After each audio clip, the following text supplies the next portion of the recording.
அல்லாஹ்வை விட எதுக்கும் சக்தி இல்லாத ஒன்றுக்கு நன்றிகளை செலுத்திக் கொண்டிருக்கிறார்களா இல்லையா? இது எவ்வளவு பெரிய அநியாயம். நம்ம ஒரு பிள்ளைய வளர்த்து ஆளாக்குறோம், ஆளாக்கி கஷ்டப்பட்டு நம்ம பிள்ளை என்ன செய்யுது, நமக்கு சம்பாதிச்சு தராம எதிர்த்த விட்டு ஆண்டிக்கு சம்பாதிச்சு கொடுக்குதுங்க. நமக்கு சம்பாதிச்சு தரல, அனைத்து காசு என்ன செய்து கொண்டு போய் எய்தாக்குல இருக்கிற ஆண்டிக்கு கொடுக்குது. கேட்டா இந்த ஆண்டியால பார்த்து பார்த்து வளர்ந்தேன் அப்படின்னு சொல்லுது. அந்த அம்மாவுக்கு கோவம் வருமா வராதா? எந்த அளவுக்கு வரும், எவ்வளவு வரும். அப்ப இது துரோகம் செய்யுதானே. உன்னை கஷ்டப்பட்டு நான் வளர்த்து ஆளாக்கி எல்லாம் செஞ்சு நீ அனைத்து விஷயத்தையுமே, அனைத்து காசு பணம் எல்லாத்தையும் அவனுக்கு கொண்டு போய் கொட்டுறியடா, அறிவு கட்டவன. அவனுக்கு மூளை இருக்கா இல்லையா? கேட்போமா இல்லையா? கேட்கத்தானே செய்வோம். அதே மாதிரி இறைவன் அந்த அனைத்தையுமே அனுபவிச்சுக்கிட்டு நம்ம என்ன செய்யறோம், அனைத்து நன்றி என்ன செய்யறோம். ஏதாவது இன்னைக்கு சந்தோஷமா நிகழ்வு, வாங்க இந்த தர்காவுல போய் என்ன செஞ்சிருவோம், நம்ம பாத்தியா ஓதிட்டு வந்துருவோம், வாங்க இந்த கோயில்ல போய் பூஜை போட்டு வந்துருவோம். கோயில்லா இல்லையா? அதே மாதிரி ஒரு கணவன் இருக்கிறாரு, அந்த கணவன் அந்த மனைவிக்கு எல்லாமே செய்யறாருங்க. ஆடை வாங்கி கொடுக்குறாரு, உணவு கொடுக்குறாரு, எல்லாமே கொடுக்குறாரு. அந்த மனைவி சாப்பிடுறாங்க, ஆடை வாங்கி அணிஞ்சிக்கிறாங்க, அவர் வீட்டுல இருந்துக்கிறாங்க.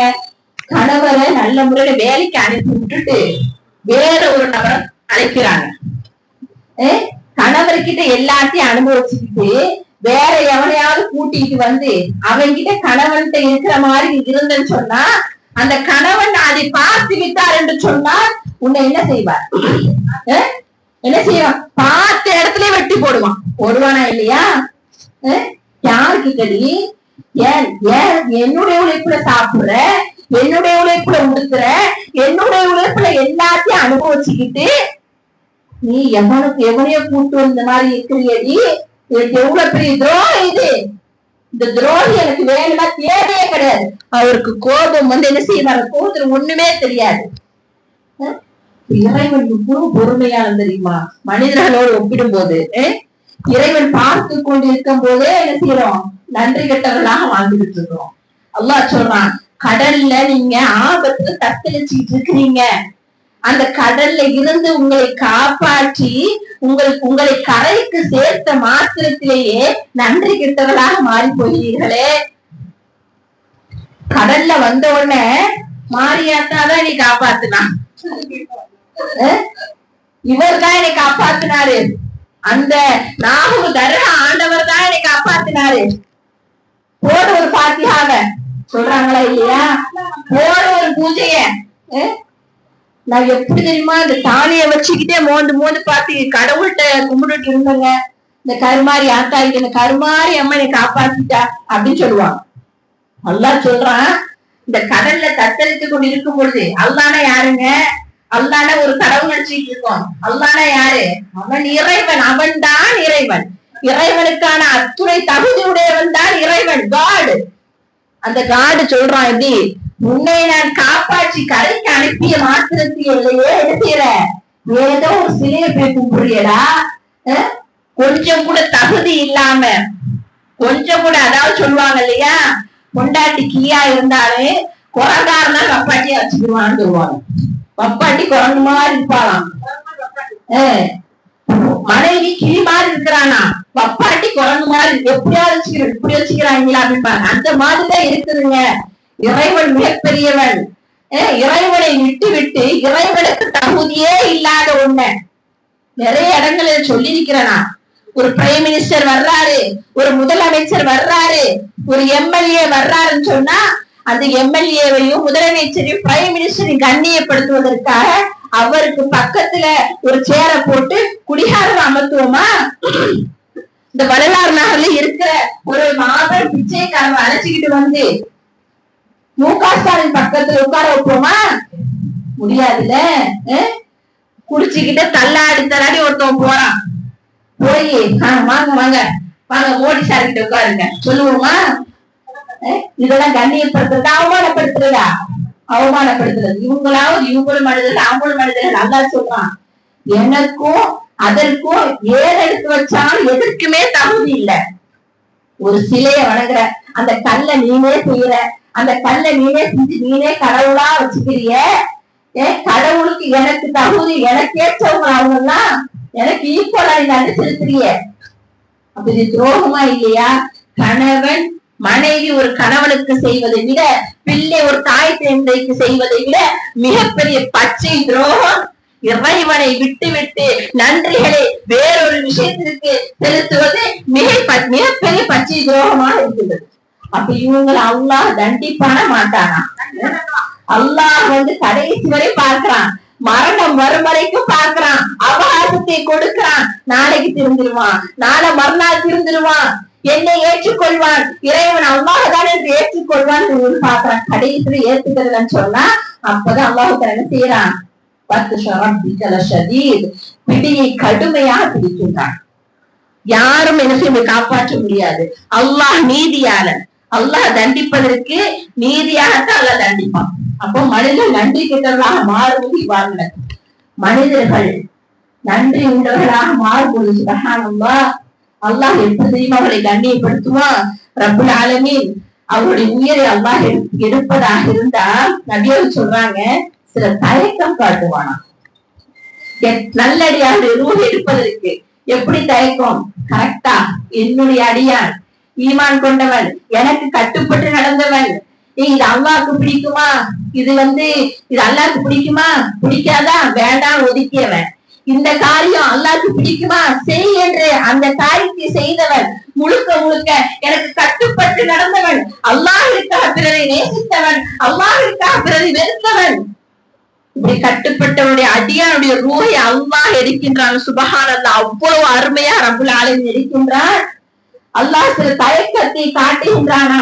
இந்த அடியானுடைய ரூஹை அழகாக எடுங்கள், ரொம்ப நல்ல முறையில எடுங்க. அந்த எடுக்கும்போது வலிக்கத்தான் செய்யும், ஆனால் அழகாக இலகுவாக ரப்புல் ஆலமீன் எடுக்க வைக்கிறான். நம்ம சொல்லுவோம் இல்லையா, இன்னைக்கு பெரிய கெஸ்ட் வராங்க, சாப்பாடு சூப்பரா இருக்கணும், நல்ல முறையில இருக்கணும், பார்த்து பார்த்து செய்யணும், கேரிங் எடுத்துக்கிறோம் இல்லையா.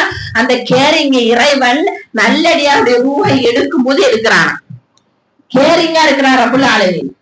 அந்த வானர்கள் எல்லாம் வருவார்களாம். எப்படி வருவார்கள்? வானர்கள் அனைவரும் அழகான முகம் கொண்டவர்களாக. எப்படி ஒரு கல்யாண வீட்டுக்கு கிளம்பும் போது, ஒருவரை பார்க்க கிளம்பும் போது எப்படி நம்ம குளிச்சுட்டு ட்ரெஸ் மாத்திக்கிட்டு நல்ல வாசனை திரவியங்களை போட்டுக்கிட்டு எப்படி போறோம், அந்த மாதிரி வானர்கள் அனைவரும் அழகான முறையில வாசனையாக அந்த நல்லடியாருடைய ரூஹை பறிப்பதற்காக வருவார்களாம். பார்க்கும் பொழுதே அழகாக இருக்குமா. அந்த நல்லடியார் பார்ப்பாரு, பார்க்கும்போது என்ன செய்வாரு? அந்த மாணவ கூட்டத்தை பார்த்து பயப்படத்தான் செய்வாங்க. ஏன்னா இது வரைக்கும் பார்க்காத கூட்டம்ல, இது வரைக்கும் பார்க்காத கூட்டத்தை பார்க்கறதுனால நல்லடியாராக தான் செய்வாங்க, பயப்படத்தான் செய்வாங்க.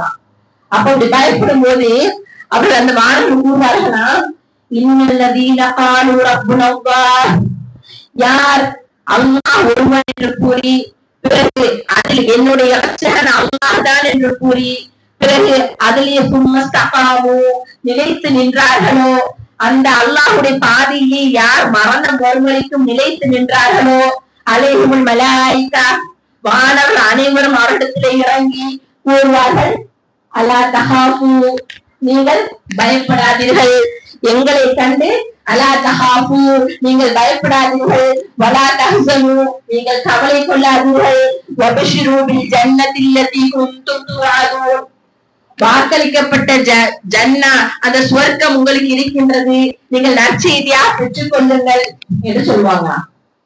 அந்த வானத்தை பார்த்து பயப்பட வேணாம், நீங்க எங்களை பார்த்து என்ன செய்ய வேணாம், பயப்படாதீங்க, கவலைப்படாதீங்க, உங்களுக்கு நிச்சயமாக சுவர்க்கம் இருக்கின்றது என்று சொல்லி விட்டு கூறுவார்களாம். நாங்கள் யார் தெரியுமா? நஹ்னு அவுலியாஉக்கும் ஃபில் ஹயாத்தி துன்யா, நாங்கள் எல்லாம் யார் தெரியுமா? இந்த உலகத்திலும் மறுமையிலும் உங்களுக்கான நேசர்கள் நாங்கள் எல்லாம். நீங்கள் எதை சொன்னாலும் நாங்கள் செய்வோம், நீங்க எதை விரும்பினாலும் உங்களுக்கு கிடைக்கும். இதற்கு பிறகு உங்களுக்கு நற்செய்தி நற்செய்தி நற்செய்தி தான். அஸ்ஸலாமு அலைக்கும் வரஹ்மத்துல்லாஹி வபரகாத்துஹு.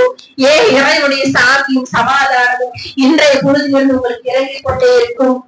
இந்த அளவிற்கு அழகான வாழ்த்துக்களை கூறிக்கொண்டே இருப்பாங்க. சுப்ஹானல்லாஹ். நல்லடியாக எடுக்கும் போது அதற்கு பிறகு ஒரு கையில துணி வச்சிருப்பாங்க. அது என்ன துணி? சொர்க்கத்திற்கான துணி. அந்த துணியை வைத்துக் கொள்ள அந்த துணி அவ்வளவு வாசனையாக இருக்குமா. ரூஹை எடுப்பாங்களாம். எப்படி இருப்பாங்களாம்? பார்த்து மிருதுவாக பக்குவமாக. எந்த அளவுக்கு அந்த ரூஹை எடுக்கும் போதே இயற்கையாகவே ஒரு பாடியில வலி இருக்க வேண்டிய வலி இருக்கும், மரணத்திற்கு கூடிய வலி இருக்கத்தான் செய்யும். அந்த வழி நல்லடியார்களுக்கு இருக்கும். ஆனா கஷ்டப்பட்டு என்ன செய்ய மாட்டாங்க, சக்கராத்துடைய ரூஹை பிடுங்க மாட்டாங்க. எப்படின்னு சொன்னா, ஒரு தோல் பையில தண்ணீர் ஊற்றி வச்சிருக்கிறோம். அந்த தண்ணீர் என்ன செய்ய சாய்க்கிறோம். டிஸ்டர்பன்ஸ் இல்லாம டக்குன்னு வருமா வராது தண்ணி. தண்ணிய சாய்க்கும் போது ஏதாவது இடத்திலோட வருமா, டக்குன்னு வந்துடும். அதே மாதிரி அந்த ரூல் என்ன செய்வாங்களாம், ரொம்ப டக்குன்னு எடுத்துருவாங்களாம். தோல் பையில் இருந்து நீர் வடிவது போல நல்லடியாருடைய ரூஹை அந்த உடம்பில் இருந்து அழகான முறையில் அந்த வானொலி செய்வார்கள், எடுப்பார்கள். எடுத்துவிட்டு என்ன செய்வாங்க, வாழ்த்துக்களை கூறிவிட்டு அந்த துணியில அந்த ரூஹை வைத்து விட்டு என்ன செய்வாங்க, வானலத்துக்கு கொண்டு போவாங்க. கொண்டு போகும்போது சுப்ஹானல்லாஹ், கொண்டு போகும்போதுதான் அந்த வாசனையாகவே இருக்குமா. வானவர்கள் கண்டுபிடிச்சிருவாங்களா, வானத்துக்குள்ள சொல்லுவாங்களா, இது யாருடைய ரூஹ், இவ்வளவு வாசனையாக இருக்கின்றதே, இது யாருடைய ரூஹ் என்று சொல்லும் பொழுது இது இன்னாருடைய மாதிரி இன்னாருடைய ரூஹ் என்று சொல்லுவாங்க. அப்ப அவங்க வாழ்த்துக்கள் சொல்லுவாங்களாம், அல்லாஹ்வுக்கு அருள் செய்ய வேண்டும், அல்லாஹ்வுக்கு சொர்க்கத்தை நசீவாக்குவானாக என்றெல்லாம் பிரார்த்தனை செய்வார்களாம். பிறகு 7வது வாரத்திற்கு போன பிறகு அவங்களுடைய கதவுகள் திறக்கப்பட்டு அங்கே சொல்லப்படுவான், இவரை இல்லியீன் என்ற ஏற்று பதிவு செய்யுங்கள். அல்லாஹ் சொல்லி காட்டுகின்றான், இல்லியூன் என்று சொன்னால் என்ன தெரியுமா, கிதாபும் அது எழுதப்பட்ட ஏடாகும், அது கண்ணியமானவருடைய ஏடாகும், நல்லவருடைய ஏடாகும் என்று அல்லாஹ் சொல்கிறான். அங்க எழுதப்பட்டு விட்டு ரூஹ் கொடுக்கப்படும். இங்க இருந்து அந்த நல்லடியாக செய்வாங்களாம், இறைவனை பார்த்து சந்தோஷம் வைத்தார்களாம். அந்த பிரேதத்தை அழைத்து சொல்லும் பொழுது கூறுவாங்களாம், என்ன கூறுவாங்களாம், நீங்க என்னை சீக்கிரமாக அழைத்து செல்லுங்க, இங்க இருந்து என்னை சீக்கிரமாக அழைத்து செல்லுங்க, நான் அல்லாஹ்வுடைய அந்த சுகத்தின் அனுசரியை அனுபவிக்கணும். அதனால நல்லடியார்களாக இருந்தாலும் கெட்டடியார்களாக இருந்தாலும் ஜனாசாவை நீங்க என்ன செய்யாதீங்க, சீக்கிரமா தோல்ல வச்சுக்கிறாதீங்க, ஓட்டமும் நடையுமாக கொண்டு போய் என்ன செய்யுங்க, அடக்கம் செய்யுங்க என்று சொல்றாங்க. ஏன் ஓட்டம் நடையுமாக கொண்டு போய் சொல்றாங்க? கெட்ட ஜனாசாவாக இருந்தா அந்த கெட்ட ஜனாசாவை நீங்க அவ்வளவு சொல்லணும் தேவையில்லை, சீக்கிரம் போய் சேர்த்துருங்க. நல்ல ஜனாசாவாக இருந்தால் எதுக்காக அவங்களுடைய இன்பங்களை நீங்க சீக்கிரம் கொடுக்காம தாமதப்படுத்துறீங்க? சீக்கிரம் போய் கப்பல வச்சு அவங்க இன்ப அடைவாங்கதானே, அதெல்லாம் அவங்க சீக்கிரமா எடுத்தீங்க கொண்டு போங்க என்ன செய்யறாங்க சொல்றாங்க. அப்ப சீக்கிரமாக கொண்டு போகப்பட்டு அந்த கபருக்குள்ள வைக்கப்பட்டதும் அவங்களே அந்த கபரை செய்யும், ஒரு இருக்கும். இருந்த பிறகு அதுக்கப்புறம் அந்த கபரை நெரிச்சுட்டு செஞ்சிடும், அவங்களே விட்டுரும். விட்டோட கேள்விகள் கேட்கப்படும். சுப்ஹானல்லாஹ், அத்துணை கேள்விகளுக்கும் பதில சொல்லுவாங்க.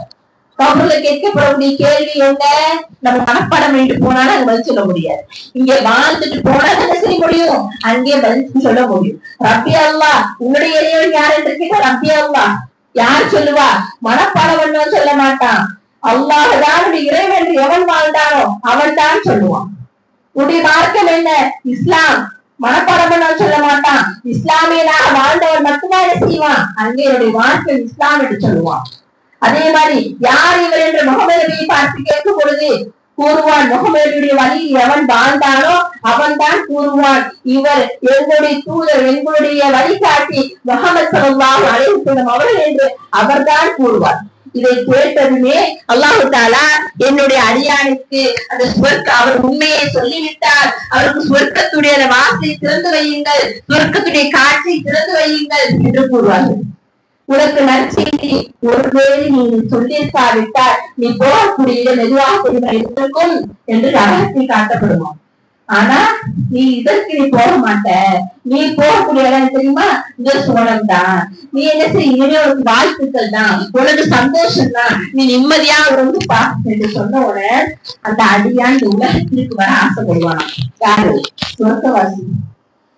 சொர்க்கவாசி யாருமா, என்னை இந்த உலகத்துக்கு அனுப்புவேன், எதுக்கு அனுப்பணும் அப்படின்னு கேட்கிறப்போ, இல்ல நான் இறந்துட்டேன்னு சொல்லிட்டு என்னுடைய உறவுகள் எல்லாம் என்னை நினைச்சு அழுதுகிட்டு இருப்பாங்க, நான் அவங்க கிட்ட போய் சொல்லிட்டு வந்துடுறேன், நான் இங்க நல்லா இருக்கம்மா நீங்க அழுவாதீங்க, நல்லா இருக்கமாப்பா நீங்க அழுகாதீங்க, நல்லா இருக்க உறவுகளே நீங்க அழுகாதீங்க, எனக்கு வாழ்த்துக்கள் கிடைச்சிருச்சு, நான் சந்தோஷமா இருக்கிறேன், நீங்க அழுகாதீங்கன்னு சொல்லி நான் சொல்லிட்டு வந்துடுறேனே அப்படின்னு ஆசைப்படுவாங்களாம். சுபஹானல்லாஹ். அதற்கு பிறகு சொல்லுவாங்களா, அங்க போக முடியாது, நீங்க எவ்வளவுதான் சொல்ல ஆசைப்பட்டாலும் நீங்க அந்த உலகத்துக்கு போக முடியாது, அது முடிஞ்சிருச்சு, நீங்க இன்னைக்கு புது மாப்பிள்ள மாதிரி தூங்குங்க, மறுமை நாள்ல சொல்லிவிடலாம், புது மாப்பிள்ள மாதிரி தூங்குங்க, புது பொண்ணு மாதிரி நீங்க தூங்குங்க அப்படின்னு சொல்லிட்டு அந்த அடியாருடைய பார்வை எட்டும் அளவுக்கு அவருடைய கபர் விசாலமாக்கப்படுவான். சுபஹானல்லாஹ். பார்வை எட்டும் அளவுக்கு நெருக்கிதான் தூங்க மாட்டாங்க, கபர் விசாலமாக்கப்பட்டு அதுக்கப்புறம் செய்வாங்க, அவங்க நிம்மதியாக உறங்கக்கூடிய நேரத்துல ஒரு நல்ல ஒரு உருவம் அவரை தேடி வருவான், அழகான உருவம் அவரை தேடி வருமா. அந்த உருவம் வர வர வர அந்த வாசனை அதிகரிக்குமா. அப்போ இவ்வளவு ஒரு அழகான உருவம், யார் இவங்க அப்படின்னு சொல்லி பார்த்துக்கிட்டே இருக்கிறப்போ அந்த உருவம் கிட்ட கவனிச்சு சொல்லுமா, யாரு தெரியுமானா, தெரியலையே, இவ்வளவு பிரகாசமா அழகா வாசனையா இருக்கீங்களே, நீங்க யாருன்னு கேட்கிறப்போ அந்த உருவம் பேசுமா, நான் யாரு தெரியுமா, நீங்கள் இந்த உலகத்தில் வாழும் பொழுது நீங்கள் என்னென்ன நல்ல அமல்கள் எல்லாம் செய்தீர்களோ, நல்ல செயல்கள் எல்லாம் செய்தீர்களோ, அந்த நல்ல செயல்களை எல்லாம் இறைவன் ஒன்றாக்கி ஒட்டுமொத்த உருவமாக்கி இறைவன் என்னை அனுப்பியிருக்கின்றான். நீங்கள் செய்த நல்ல செயலுடைய உருவம்தான் நான். இன்றைக்கு நீங்கள் நிம்மதியாக உறங்குங்கள், மறுமை நாள் வரை உங்களுடைய தலைமாட்டில் இருந்ததுக்கு நான் உங்களை பாதுகாக்கின்றேன்.